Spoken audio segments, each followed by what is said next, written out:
नमस्कार, आप देख रहे हैं प्रभात सुधी और आप सभी का हार्दिक स्वागत है। शिक्षा जगत से जुड़ी आज दो खबरें हैं, जिसमें सहायक अध्यापकों, पारा शिक्षकों के अलग अलग नेतागणों का शिक्षा मंत्री जगन्नाथ महतो से मिलने का सिलसिला लगातार जारी है। इसी क्रम में विनोद बिहारी महतो एवं विनोद तिवारी जी के नेतृत्व में एक प्रतिनिधि मंडल शिक्षा मंत्री जगन्नाथ महतो से मिला है। उन्होंने शिक्षा मंत्री से काफ़ी लंबी बातचीत की और उन्होंने कहा कि सहायक अध्यापकों को अब कल्याण कोष, अनुकंपा, रिटायरमेंट तथा आकस्मिक निधन पर 5 लाख रुपए देय होगी। यह सुविधा 1 जनवरी 2023 से ही लागू होगी। नियमावली में उत्पन्न त्रुटियों को आंशिक संशोधन कर लागू किया जाएगा और यह नियम सभी पारा शिक्षकों के साथ लागू होगा, चाहे वे शिक्षक 2 जनवरी 2023 को ही रिटायर क्यों न हो। यह नियम उनके साथ भी लागू होता है। प्रतिनिधियों के द्वारा माननीय मंत्री से मौखिक रूप से भी कई सवाल किए गए, जैसे सेवा विस्तार 65 वर्ष करने, बढ़ती हुई महंगाई को देखते हुए मानदेय 35,000 करने तथा सभी शिक्षकों का आकलन फॉर्म भरवाया जाए, लिंक में गड़बड़ी को समाप्त किया जाए, आकलन उत्तीर्ण उपरांत वेतन मान दिया जाए। माननीय मंत्री जी का जवाब था कि मैं हूं न, जब इतना कर ही दिए हैं तो आकलन पास के बाद वेतनमान भी मिल जाएगा। अभी जो दिए हैं इसे स्वीकार करें, मेरे रहते ही वेतनमान मिलेगा। माननीय मंत्री जी के द्वारा बताया गया कि 48,000 पारा शिक्षकों का प्रमाण पत्र जांच हो चुका है, बाकी शेष का सत्यापन कार्य प्रगति पर है। जैसे जैसे सत्यापन होगी वैसे वैसे शिक्षक आकलन फॉर्म भर सकेंगे।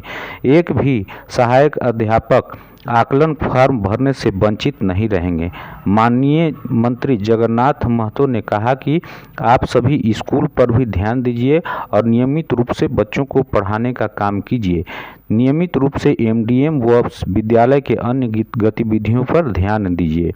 प्रतिनिधि मंडल में विनोद बिहारी महतो, विनोद तिवारी के अलावे विकास कुमार, नरोत्तम सिंह मुंडा, नवीन कुमार भारद्वाज, वैद्यनाथ महतो, नरेश चंद्र महतो, भरत चौधरी इत्यादि उपस्थित थे।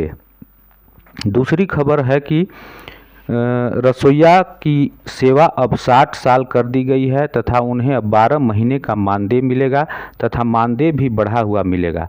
झारखंड में अब 78,000 रसोइया एवं संयोजिका की सेवा अवधि 60 वर्ष तक कर दी गई है तथा वहीं उन्हें अब 10 महीने ही नहीं बल्कि 12 महीने का मानदेय मिलेगा। बुधवार को शिक्षा मंत्री जगन्नाथ महतो के आवास पर रसोइया संघ के साथ हुई वार्ता में मंत्री जी ने यह निर्णय लिया है। झामुमो विधायक सुदीप्य कुमार सोनू की मौजूदगी में शिक्षा मंत्री जगन्नाथ महतो ने इस पर सहमति दी और रसोइया के लिए भी नियमावली बनाने की बात कही है। रसोइया संघ लगातार 60 साल तक की सेवा और 12 महीने का मानदेय देने की मांग कर रहा था। सरकार रसोइया को 10 महीने का ही मानदेय देती थी, लेकिन अब साल के हर महीने का 2,000 रुपये मानदेय उन्हें मिल सकेगा। शिक्षा मंत्री ने कहा कि यह मानदेय बहुत ही कम है, वे इस पर सरकार के स्तर पर विचार कर निर्णय लेंगे। जल्द ही राज्य सरकार इस पर एक नियमावली बनाएगी। 60 वर्ष की सेवा होने के बाद रसोइया और संयोजिका को यूनिवर्सल पेंशन स्कीम का भी लाभ मिल सकेगा। इसके अलावा रसोइया व संयोजिका को एप्रोन के साथ साथ 2 बार ड्रेस भी मिलेगा। इसी प्रकार झारखंड की शिक्षा जगत से जुड़ी तमाम खबरों को जानने के लिए चैनल को सब्सक्राइब करें, न्यूज़ को लाइक व शेयर जरूर करें।